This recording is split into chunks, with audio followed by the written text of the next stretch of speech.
వివరాల్లోకి వెళ్తే గంజాయి అక్రమ విక్రయాలపై నెల్లూరు రైల్వే స్టేషన్ పోలీసులు వరుసగా కొరడా జులిపిస్తున్నారు. గంజాయి నివారణ లక్ష్యంగా ప్రత్యేక టీంల ద్వారా నిఘా పెంచి తనిఖీలు నిర్వహిస్తుండగా టాటానగర్ ఎర్నాకుళం ఎక్స్ప్రెస్ లో ఒరిస్సా నుండి చెన్నైకి అక్రమంగా గంజాయిని తరలిస్తున్న ఓ మహిళ యువకుడిని అదుపులోకి తీసుకున్నారు. జబునిసా అనే మహిళ వద్ద నుండి 8 కేజీలు, యువకుడు రాజేష్ వద్ద నుండి 14.5 కేజీల గంజాయిని, ట్రైన్ టికెట్లను, మొబైల్ ఫోన్ను స్వాధీనం చేసుకున్నట్లు డీఎస్పీ మురళీధర్ వెల్లడించారు. అరెస్టు కాబడిన ముద్దాయిలిద్దరూ చెన్నైకి చెందినవారిగా తెలిపారు. స్వాధీనపరుచుకున్న గంజాయి విలువ సుమారు 4,50,000 రూపాయలుంటుందని డీఎస్పీ వివరించారు. ఈ నెల్లూరు రైల్వే స్టేషన్లో ఈ గంజాయి రవాణా కేసు సుమారుగా 22.5 కేజీల గంజాయి పట్టివేత మరియు 2 అరెస్ట్. దాని గురించి డీటెయిల్స్.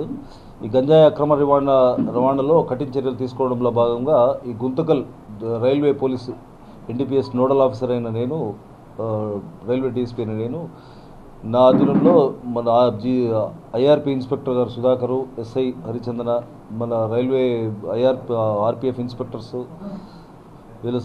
వీళ్ళ ఆధ్వర్యంలో నెల్లూరు రైల్వే స్టేషన్లో జీఆర్పీ, ఆర్పీఎఫ్ మరియు ఈగల్ టీం వాళ్ళ సహకారంతో, లోకల్ పోలీసు వాళ్ళ సహకారంతో ట్రైన్స్ని చెక్ చేయడం జరుగుతూ ఉంది. దీంట్లో భాగంగా ఈ దినం train number 18189 Tatanagar Ernakulam express Orissa నుంచి రాయగఢ్ నుండి చెన్నై వెళ్ళటకు వచ్చే ట్రైన్స్ని చెక్ చేయడంలో భాగంగా నెల్లూరు రైల్వే స్టేషన్లో దిగి అక్కడి నుంచి నెల్లూరు నుంచి చెన్నైకి రైలు ప్రయాణం టికెట్ తీసుకోవడానికి 2 వ్యక్తులు, ఒక మగ వ్యక్తి 40 years, ఒక లేడీ ఒక 58 years, వాళ్ళిద్దరిని అదుపులోకి తీసుకోవడం జరిగింది.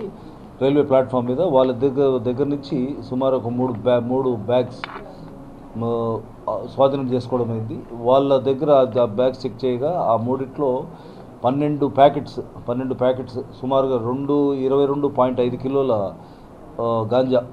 గాంజాను వారి నుంచి స్వాధీనం చేసుకుంది. వారి వద్ద బ్యాగుల నుంచి రైల్వే ఏడియన్, ఈ నెల్లూరు మరియు గజిటెడ్ అధికారులు మరియు మధ్యవర్తుల సమక్షంలో తనిఖీ చేసి వాళ్ళ వద్ద నుండి 12 కేజీల గంజాయి స్వాధీనం చేసుకోవడం ఉంది. వీరి పేర్లు ఈ పళని రాజేష్, తండ్రి లేట్ పళని, వయసు 40 సంవత్సరాలు, ఇతను మత్స్యకారుడు, ఇతను న్యూ వాషర్మ్యాన్ స్ట్రీట్